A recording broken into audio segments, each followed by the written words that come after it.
दोस्तों आज मैं एक ऐसे टॉपिक के ऊपर बात करूंगा कि जो कि बहुत इंपॉर्टेंट है और बहुत सारे लोग इसे मतलब अनदेखा करते हैं और लास्ट में जब उन्हें मेन वैल्यू मिलने वाली रहती है एसआईपी इन्वेस्टमेंट से तो कहीं ना कहीं उन्हें नुकसान होता है और वो लोग बाद में कहते हैं कि एसआईपी सही नहीं है।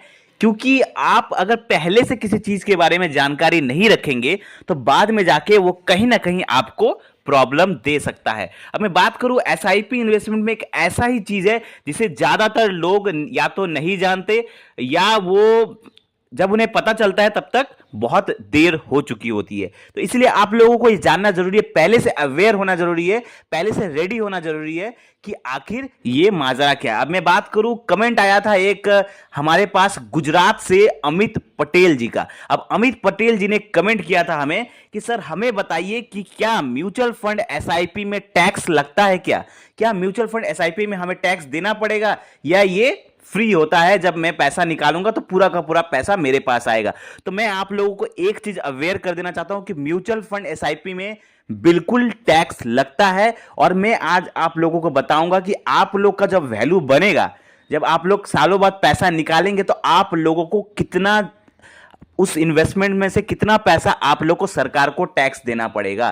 तो ये बिल्कुल भी ना सोचे कि टैक्स आपको नहीं देना पड़ेगा। अब टैक्स एक लीगल चीज है जो कि देना ही पड़ता है। अगर आप इनकम करते हैं कहीं से भी तो आपको वो टैक्स देना ही पड़ता है। अब कितना टैक्स देना पड़ता है इसके ऊपर हम डिटेल बात करेंगे ताकि आप लोग रेडी हो जाएं टैक्स देने के लिए बाद में आने वाले टाइम पर, और आप लोग रिग्रेट फील ना करें कि हाँ मुझे पहले से पता नहीं था, मैं पहले से इन्वेस्टमेंट कर रहा था और मुझे जब टैक्स देना पड़े तो टैक्स मुझे पता ही नहीं है। जब इन्वेस्टमेंट, जब आप पैसा निकालेंगे तब आपको कहीं ना कहीं टैक्स देना पड़ेगा। तो इसके ऊपर डिटेल बात करेंगे। अगर आप एसआईपी इन्वेस्टमेंट करते हैं तो आपको दो टाइप के टैक्स देने पड़ते हैं, ठीक है।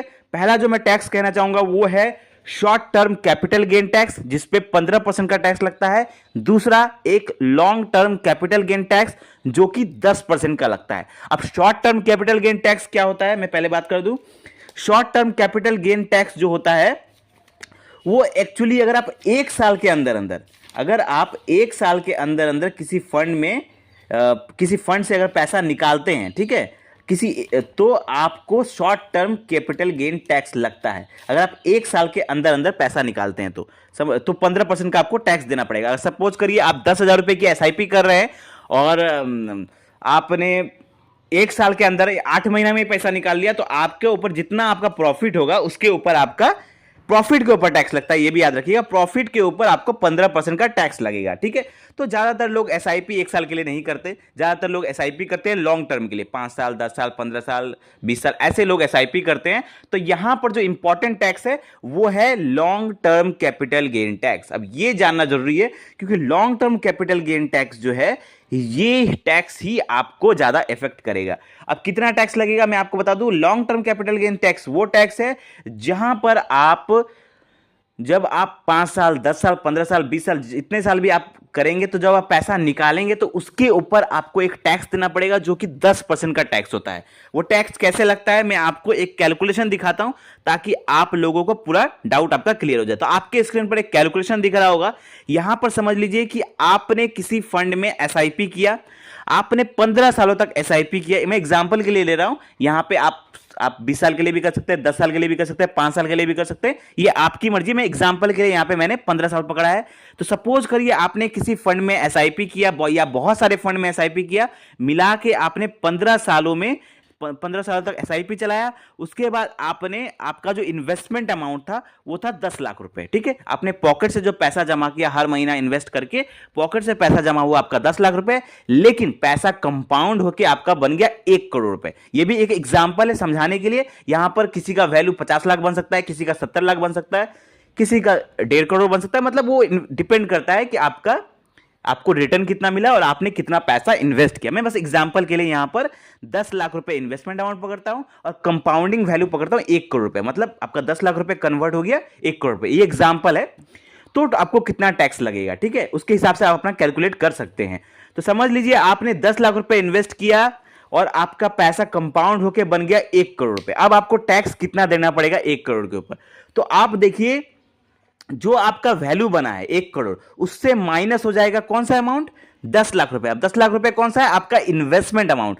मतलब आपने जो पॉकेट से पैसा जमा किया 10 लाख रुपए, हर महीना 5,000 10,000 जो भी आपने एसआईपी किया, तो क्या होता है कि आपका जो टोटल वैल्यू रहता है उससे आपका इन्वेस्टमेंट अमाउंट माइनस हो जाता है। मतलब जितना भी आपका वैल्यू बना है उससे आपका जो पॉकेट से पैसा लगा है वो माइनस हो जाएगा। माइनस हो जाने के बाद जो आपका वैल्यू बचेगा, यानी कि 90 लाख रुपए आपका बचा।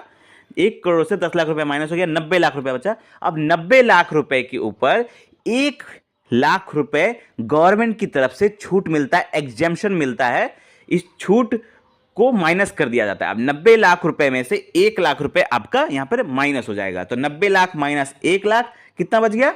89 लाख रुपीज। अब ये जो 89 लाख रुपीज बचेगा, इसके ऊपर 10% का long term capital gain tax लगेगा।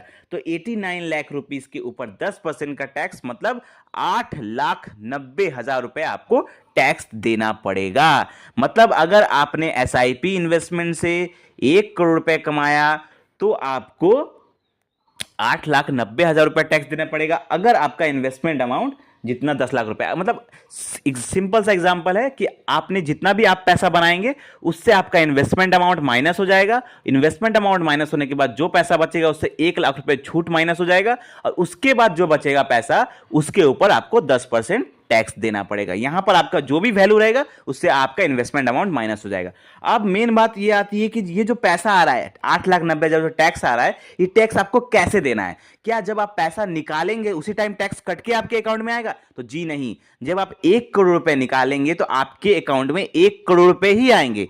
लेकिन जब आप इनकम टैक्स फाइल करेंगे उस साल का, जिस साल आपने पैसा निकाला है, उस साल जब आप इनकम टैक्स फाइल करेंगे तो वहां पर आपको दिखाना पड़ेगा कि हाँ भैया, मेरे अकाउंट में जो 1 करोड़ रुपए आया हुआ है वो कहां से आया? तो वो एसआईपी इन्वेस्टमेंट मैंने किया था 15 साल पहले या इतना साल पहले, तो उससे मेरा पैसा है। तो वहां पर जब आप इनकम टैक्स फाइल करेंगे तो आपका जो लॉयर है या आपका सीए है, वहां पर वो long term capital gain tax लगाकर आपको वहां पर 8,90,000 टैक्स उस साल के इनकम टैक्स फाइल में डालना पड़ेगा। मतलब उस साल आप, जिस साल आप इनकम टैक्स फाइल करेंगे उस साल आपको वहां पर पैसा देना पड़ेगा। तो अब बहुत सारे लोग ऐसे भी कंफ्यूजन हो सकते हैं कि सर मेरा तो इनकम टैक्स फाइल नहीं है, मैंने कभी इनकम टैक्स नहीं भरा।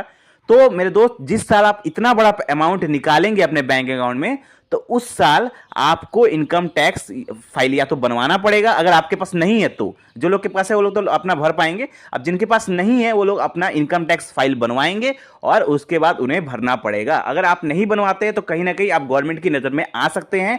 अब ये चीज दोस्तों, एक इससे बुरा मानने की जरूरत नहीं है, टैक्स तो देना ही पड़ता है। आप जब भी कहीं पे भी इनकम करते हैं तो कहीं ना कहीं आपको टैक्स देना ही पड़ता है, और म्यूचुअल फंड एसआईपी में भी टैक्स देना पड़ता है। तो आई होप आपका ये सारा कंफ्यूजन दूर हो गया होगा कि आपको कितना टैक्स आपको गवर्नमेंट को देना पड़ेगा। कोई भी डाउट है, कोई कंफ्यूजन, तो हमें कमेंट करें, और ऐसे ही जबरदस्त फाइनेंशियल वीडियो पाने के लिए हमारे चैनल को सब्सक्राइब करें। धन्यवाद।